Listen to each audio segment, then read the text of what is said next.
Hello बच्चों, हमारे पास एक क्वेश्चन दिया गया है। चलो इस क्वेश्चन को पहले पढ़ते हैं। So the question says, on an imaginary planet the acceleration due to gravity is same as that on earth, but there is a downward electric field that is uniform close to the planet's surface। तो जो question का पहले part में क्या कहा है कि एक इमेजिनरी प्लैनेट है जिसका एक्सीलरेशन ड्यू टू ग्रेविटी अर्थ का जो एक्सीलरेशन ड्यू टू ग्रेविटी है उसके बराबर है। लेकिन वहाँ पे एक और चीज है। क्या है? एक डाउनवर्ड इलेक्ट्रिक फील्ड है जो कि यूनिफॉर्म है और वो close to the planet surface है। जो प्लैनेट के सरफेस है उसके करीब ही वो डाउनवर्ड इलेक्ट्रिक फील्ड है। तो आगे क्या कहता है question? A ball of mass small m carrying a charge small q is thrown upwards at a speed v। तो एक बॉल को फेंका गया जिसका मास स्मॉल m है और उसका चार्ज भी है q ऊपर की तरफ। कितने स्पीड से? v स्पीड से। And hits the ground after an time interval t। तो क्या हुआ? उस बॉल को जब फेंका गया तो वो ऊपर गया, फिर वो नीचे आया। उसमें जितना टाइम लगा वो टाइम इंटरवल को स्मॉल टी ले लिया। What is the magnitude of potential difference between the starting point and top point of that trajectory.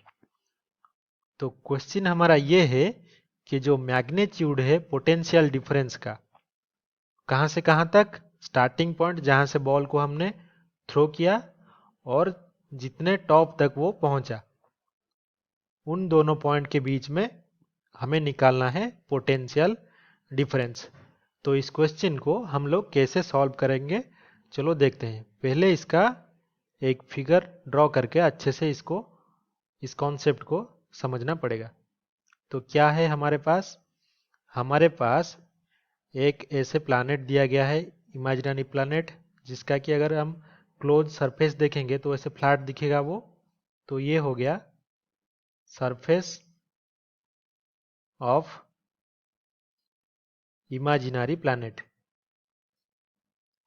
Imaginary ये हमारा प्लैनेट है। तो यहाँ पे क्या चल रहा है चलो देखते हैं। तो यहाँ पे हमने क्या ले लिया? एक बॉल ले लिया। उस बॉल को, जिसका कि मास कितना है? मास हमारा m है। जो वेलोसिटी है इसको हमने ऐसे ऊपर की तरफ v वेलोसिटी से थ्रो किया। तो वो कितने हाइट तक गया? एक मैक्सिमम जो हाइट है उसकी, वो h हाइट तक वो बॉल गया। फिर वो बॉल नीचे आ गया, ऐसे ऊपर गया एक मैक्सिमम हाइट तक, h हाइट तक गया, फिर वो नीचे आ गया। फिर जब वो नीचे आके गिरा तो उसमें जो टाइम लगा उसको हमने कितना ले लिया? t ले लिया। और क्या है यहाँ पे? जो ग्रेविटी है उस प्लैनेट का वो g है, अर्थ के ग्रेविटी के बराबर। और उसमें क्या है? और यहाँ पे एक डाउनवर्ड इलेक्ट्रिक फील्ड भी है। तो ये हमारा इलेक्ट्रिक फील्ड का डायरेक्शन है और ये यूनिफॉर्म है। यूनिफॉर्म मतलब वो जो भी उसके सरफेस के जो भी पैरेलल पॉइंट्स है वहाँ पे सारी जगह पे इलेक्ट्रिक फील्ड क्या रहेगा? यूनिफॉर्म रहेगा उस सरफेस के करीब। तो ये हमारा इलेक्ट्रिक फील्ड मान लीजिए E है और डाउनवर्ड है। तो हमें पहले जो प्लैनेट है वहाँ पे कितना एक्सीलरेशन है उसका, जो भी नेट एक्सीलरेशन है उसको निकालना पड़ेगा। तो हमारे पास G इफेक्टिव ये जो होगा कितना होगा? एक एक्सीलरेशन हो रहा है ग्रेविटी के कारण G, और दूसरा एक्सीलरेशन हो रहा है ये जो बॉल है इसका एक चार्ज भी Q है। इस बॉल का चार्ज Q होने के कारण और इलेक्ट्रिक फील्ड E होने के कारण उस पर और एक इलेक्ट्रिक फील्ड का फोर्स लग रहा है, जिसका भी एक एक्सीलरेशन होगा डाउनवर्ड्स। वो होगा Q इंटू E। ये हो गया इलेक्ट्रिक फोर्स उस पर कितना लग रहा है, और इससे अगर हम उसका मास डिवाइड कर देंगे तो हमें मिल जाएगा जो इलेक्ट्रिक फील्ड के कारण जितना एक्सीलरेशन हो रहा है। तो ये हो गया हमारा इफेक्टिव एक्सीलरेशन, जी इफेक्टिव हमें इसे ले लिया। तो अब हम क्या देखेंगे, अब हम आगे के क्वेश्चन में पहले टाइम निकालेंगे। तो ये हमारे पास जो टाइम होगा, टाइम पीरियड, अगर उसका वेलोसिटी v है तो वो होगा 2v डिवाइडेड बाय जी। ये जो नेट एक्सीलरेशन था हमने निकाला था इफेक्टिव एक्सीलरेशन, उसको हम लिखेंगे g plus q e divided by m. ये यहाँ पे हमने काइनेमेटिक्स का फॉर्मूला यूज किया है। तो ये हो गया हमारा इक्वेशन 1। फिर क्या हमें निकालना है, जब मैक्सिमम हाइट होगा, जब बॉल जाके सबसे मैक्सिमम हाइट पे पहुंचेगा एच पे, तो वहां पे क्या होगा, हम जानते हैं वहां पे जो वेलोसिटी है वो वहां पे 0 हो जाएगा, क्योंकि जो भी एक्सीलरेशन नीचे की तरफ है उसके अपोजिट बॉल जा रहा था और एक मैक्सिमम हाइट पे आके वो और ऊपर नहीं जा पाएगा, ग्रेविटी उसे नीचे खींचेगा, तो डाउनवर्ड एक्सीलरेशन उसका स्टार्ट होगा। तो उस पॉइंट पे वेलोसिटी 0 है।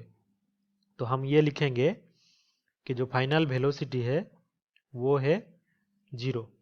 कहाँ पे, 8 मैक्सिमम जो भी हाइट है यहाँ पे।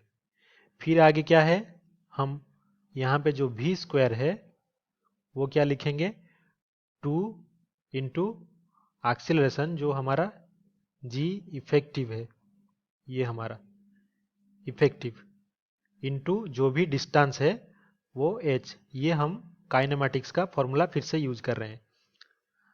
तो जो फॉर्मूला क्या है, v square equals to u square plus 2as, वो फॉर्मूला यूज कर रहे हैं।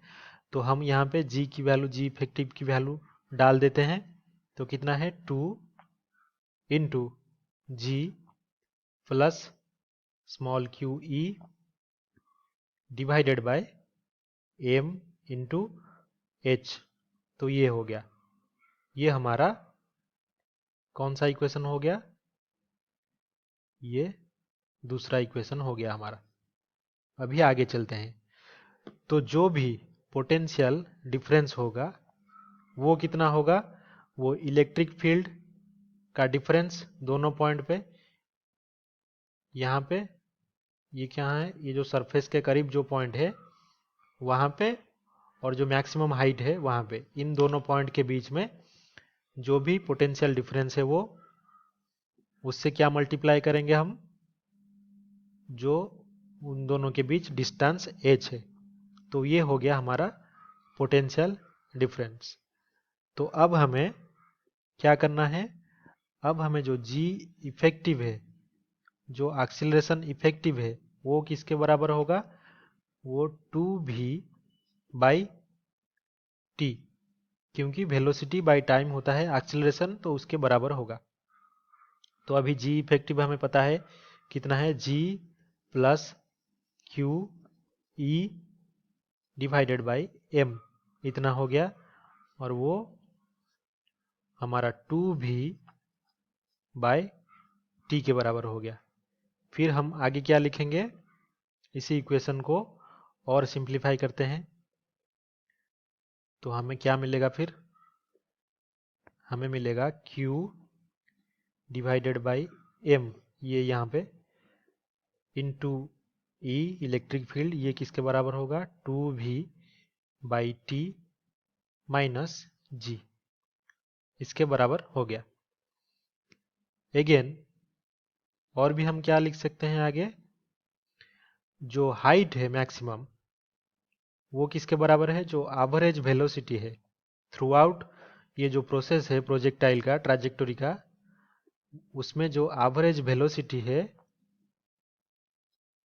उससे अगर हम टाइम पीरियड मल्टीप्लाई करेंगे एवरेज वेलोसिटी इनटू टाइम हम कर देंगे अगर, तो हमें मैक्सिमम हाइट मिल जाएगा। तो हाइट हमारा हो जाएगा v/2, ये हो गया हमारा एवरेज वेलोसिटी इनटू टाइम, जितना भी वो ट्रैजेक्टोरी में जितना टाइम लिया। तो ये हो गया हमारा इक्वेशन 3। तो फिर आगे चलिए देखते हैं क्या होता है। जो डेल्टा v है वो कितना होगा। ये जो डेल्टा v है हमारे पास, अभी हमने ये जो लिया था वो डेल्टा E इंटू एच है। तो अभी हम डालते हैं डेल्टा E कितना है।